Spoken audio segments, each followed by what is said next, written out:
Okay, beer number 3. Beer number 3. Citra hops. Probably. I like it. It's refreshing. It's smooth. It's not like It's not overly bitter. It's not a hot mess. I think I find myself in that headspace where it's like, okay, I think I don't know if I can cram more hops into a beer, right? And then I taste them like, oh, I'm not sure it's hoppy enough. It doesn't pour with the right, like as much aroma as some of these other beers I have. And I'm like, at a certain point, you just got to go, fuck it. Like, Totally. I've got enough. I've crammed 44 pounds of hops into a 15 barrel batch. I can't get. I'm just dumping money down the drain at that point. I'm just throwing stuff away at that point. Like I got a great, like a screaming good deal on Vic's Secret. It was like $11 a pound or something. It was cheap for that hop. Sure. 4 years ago. And then now I'm stuck using that hop for that beer. And now it's like $26 a pound. Even on the market? Have people over-contracted it or anything? Not really. Not really. It's like Galaxy. It just gets vacuumed up the minute it like appears. It's like, God damn it. It's interesting. This is like hops, malt, done. You think there's malt? There's a little bit of sweetness in the background somewhere. Yeah. It's not like that Adams. But the nice part is it's not too bitter, perfectly drinkable. It's drinkable. I don't know. I think it's clean. I mean, there's so much hops in here. These days, I think that there's, and I've done this myself. There's, you know, with all this, the mid-fermentation dry hopping, then the second round, post-fermentation, blah, blah, blah, you do all this stuff, and then it's like package as fast as possible. You just end up with a mess. It's a mess that tastes okay and is really super hoppy, but it's just a mess. And I find that I keep tasting beers like that over and over again. They're like, okay, this is like a mess that sat on the shelf for a week.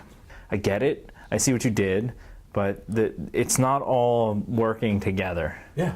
Maybe it did on day one, and like you can taste that it may have like the first day it came out of the bright tank, but or they did it once and they didn't take any notes. Yeah. And this is like yeah, iteration for. Oh yeah, I think I. Yeah.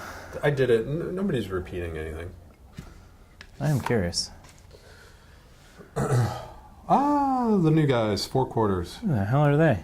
Oh, They were Brut talking- IPA. This is the thing. Anyway, go. Sorry, continue. Brut? Brut. Oh, Brew. This is funny. I have a good story. I just learned about this the other day. Dancing Christ. I know. No, Haze is over. We're into Brut. The bullshit river's deep and wide these days. Paddle On is inspired by the Brut IPA style, Fucking Brut IPA. created by Kim Kardashian. I probably shouldn't swear. Is it? It doesn't say that. Oh, Kim started. I was like, no, you're not far off. I was like, does it actually say that? It does say that. At Social Brewery in San Francisco. A bright, dry, highly aromatic IPA brewed and dry hopped with an ample amount of mosaic. Okay. I just read an article about Brut IPA in that Craft Beer and Brewing magazine, whatever, one of those. So they're three using editions. champagne yeast? Are No. they trying to just No. drive them down? The idea is to like literally get the gravity as low as physically possible, and the finished gravity. Sure. And then hop it in a way that like emphasizes that doesn't compete with that. So it's like this like hyper dry carbonated IPA that just like it's basically just like hop delivery machine. They did it. It's got that raw hop. That's a good thing call though. going That on. you're like, where's the malt? It's like I think that's kind of the idea is that you're supposed to ask where the malt is. I remember there was a Belgian beer called Deus Brut. I still have the glass. It's like the glass is a champagne flute, and it was an incredibly dry, super carbonated, like Belgian blonde. It was delicious. But the hilarious part is now it's cool. No, it's good. These guys did it for like 100 years. Bazillion years.